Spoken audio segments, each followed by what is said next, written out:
Welcome back to Go Local Live. We're here in the Navigant Credit Union Broadcast Center. Our last guest of the hour needs no introduction. He is Judge Frank Caprio. Thank you so much for coming in and joining us today. Well, it's my pleasure to be here. So first of all, congratulations are in order. You were recently honored by the Rhode Island International Film Festival with an award. Congratulations. Well, that was particularly significant for me because it was number one, it was local.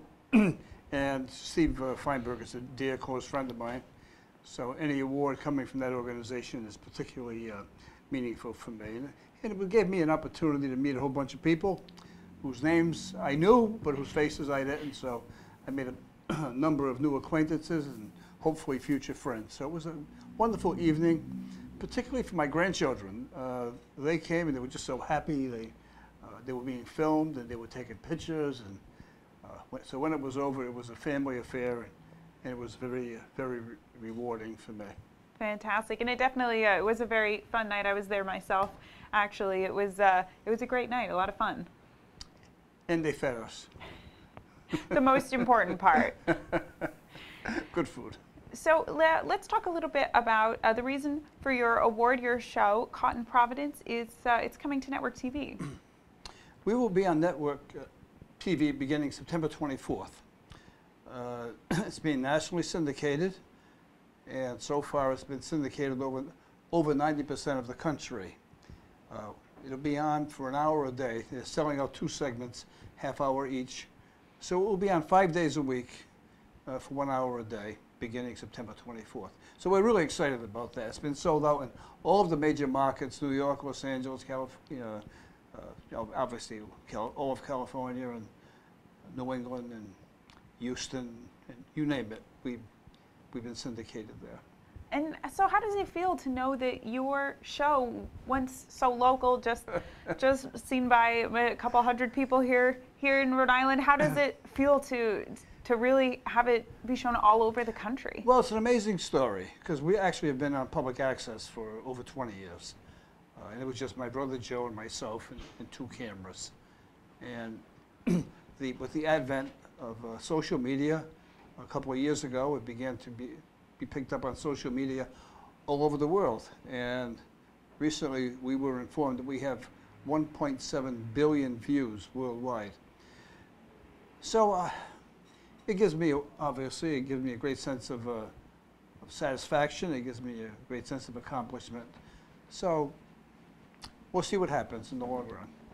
And so talking a little bit about the show, what made you want to start? Actually, I did the show as a favor to my brother Joe, who was able to secure time on public access station. And he thought that was great because now he had this 2 hours a day that he had to fill, and he was so excited that he had the time. And then he discovered pretty quickly that he didn't have enough events to fill the time. 2 hours is a long time. So it's nice to get the time, but you have to fill it. So actually it was my wife's idea that he come in and film the court program, and I objected. I didn't think it'd be a good idea. And then I conceded that we would give it a try and see how it worked out. And so actually for over 20 years, probably 25 years, you know, my brother Joe labored every day and edited the programs, filmed them, did all the running around, all the legwork. And then the magic call came from Deb Mount Mercury. It indicated that they would like to syndicate us nationally. So it's a very warm feeling, trust me. And so what do you think makes your courtroom different from Because we're real. We are not a studio show. You're not Judge Judy. Well, I'm not gonna. Judge Judy does a good job. I think she's well known, obviously, and she's been very successful. So you can't argue with success. We're different. We're real life. We deal with real court cases. It's completely 100% unrehearsed. So I have no idea what's coming before me when I go to court every day, and so everything is my interaction with the individuals who are coming to court. And it's amazing. You could not script the things that happen in life. You just can't script them. Some of the major producers in Hollywood I've talked to, and they says, we can never script what happens in your court. We wouldn't think up those things. We wouldn't think up those excuses.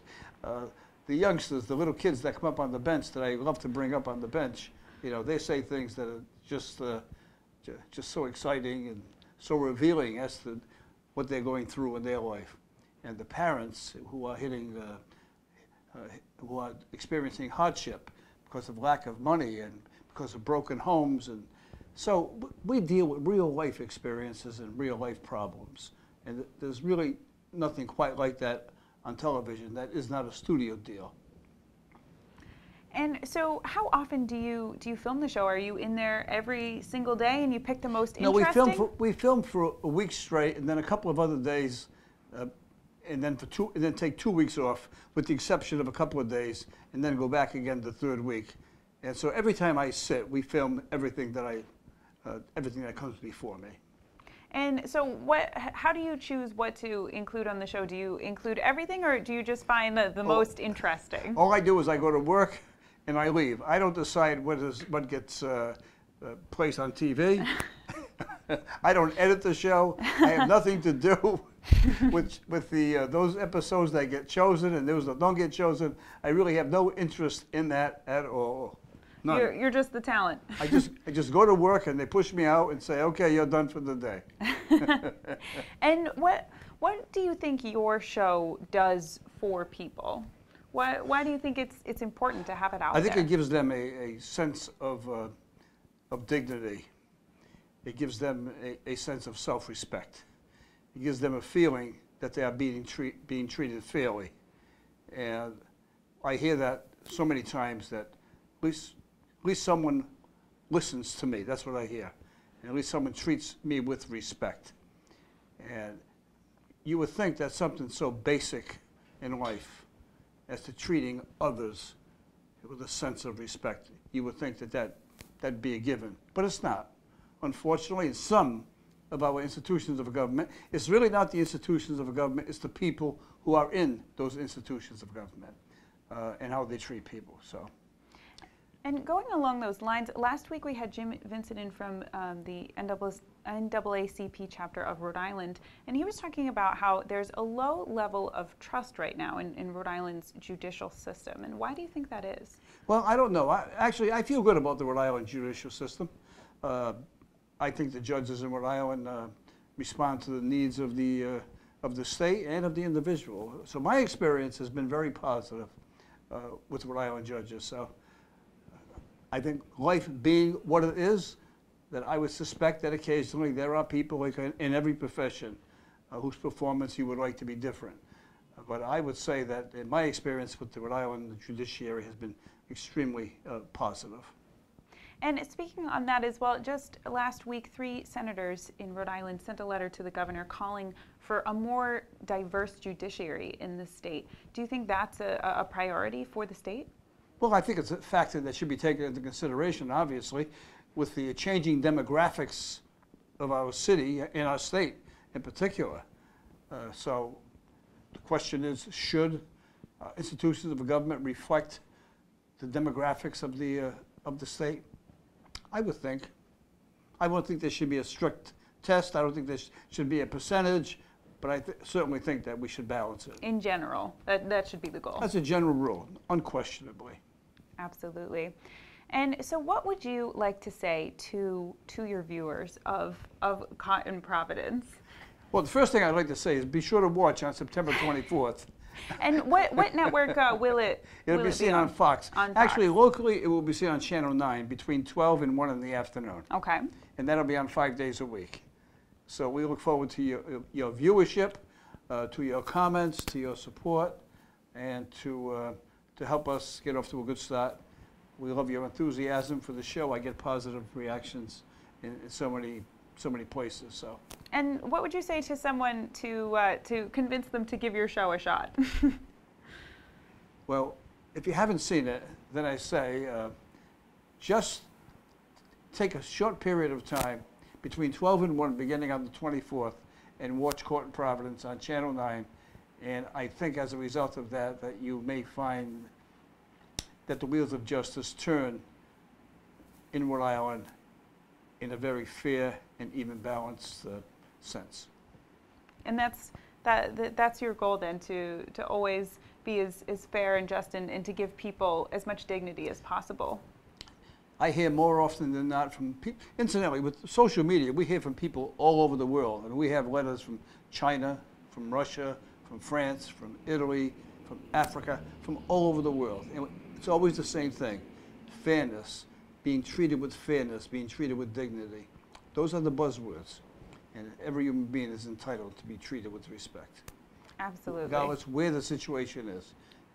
It's in the courtroom in which I sit. You notice I don't say it's in my courtroom, because it's not my courtroom. It's the courtroom of the people. I'm just a custodian of it for that short period of time, but we gather together. What a fantastic approach. Well, thank you so much for coming in and telling us your story. And of course, congratulations on your award and for your national syndication of your show. I'm sure it's going to be a very exciting fall. Thank you, Rachel. Thank you so much. We really appreciate you coming in. Well, it's been a pleasure. Thank you. And so stay tuned. Kate will be up in just a few minutes with her show at 4 o'clock, News and Politics. You won't want to miss that. It's another great day coming ahead of us. And so stay tuned for that here in the Navigate Credit Union Broadcast Center. For now, I'm your GoLocal host, Rachel Loons.